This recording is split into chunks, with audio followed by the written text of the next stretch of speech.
All my work as a teacher leader comes from the hours and hours of mentoring that I've done in very challenging schools in Australia and sometimes in this country as well.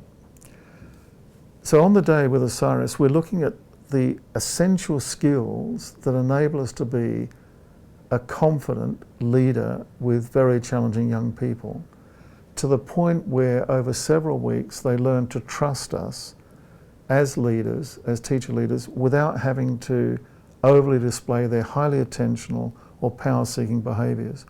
So the skills we look at are directly linked to how can we build a cohesive learning community. Imperfect, yes, day by day, up and down and all the rest of it, but a class that's likely to cooperate with us and each other. So what sort of skills, actual skills, will enable that process to happen so that within 3 or 4 weeks, we're actually doing what a learning community is there for in that tiny little room. Some of the kids come to school, for example, without pens, rulers, paper. Sometimes that's on purpose, sometimes it's genuine. And in the first few meetings, when I don't know my kids, I actually don't know them. Personally, I don't know what their normal behaviour is in social settings. If I walk up to a kid that's not working and say, how's it going?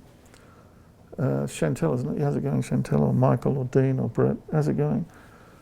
They say, okay. I say, the first thing is I notice they're not working, but you don't ask them why they're not working. You don't walk up and say, why aren't you working?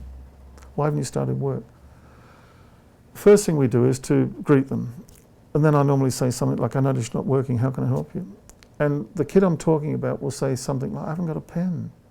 You haven't got a pen. I've got some spare pens in my box. See that box on the table there? That bright yellow box with my name on? There's some spare pens in there. I haven't got a red pen, Miss Rogers. There's a red pen in there as well. But I haven't got any paper. I didn't bring my class book. I haven't got any paper. There's some paper next to the box. And some kids will say, oh shit. And I say, well, grab what you need. All right, I'll come back and help you a little bit later. Now, some teachers, instead of being supportive in those first meetings when they don't know if it's laziness, forgetfulness or whatever, they'll walk up to the kid and say, why haven't you got a pen? Other people have got pens. You've been sitting here for 5 minutes, you're telling me you can't work, so you haven't got a pen. And I often think, who the hell talks to kids like that? Well, people don't bring pens sometimes in their life. Don't you talk to me like that? You've been sitting here for 5 minutes and you're telling me you can't work because you haven't got a pen. Michael's got a pen, Dean's got a pen, Ibrahim's got a pen, and you're telling me you can't bring a simple thing like a pen. Well, what? It's just a bloody pen, all right? Don't you shout at me. And now it becomes messy and it all starts with a stupid thing like a pen.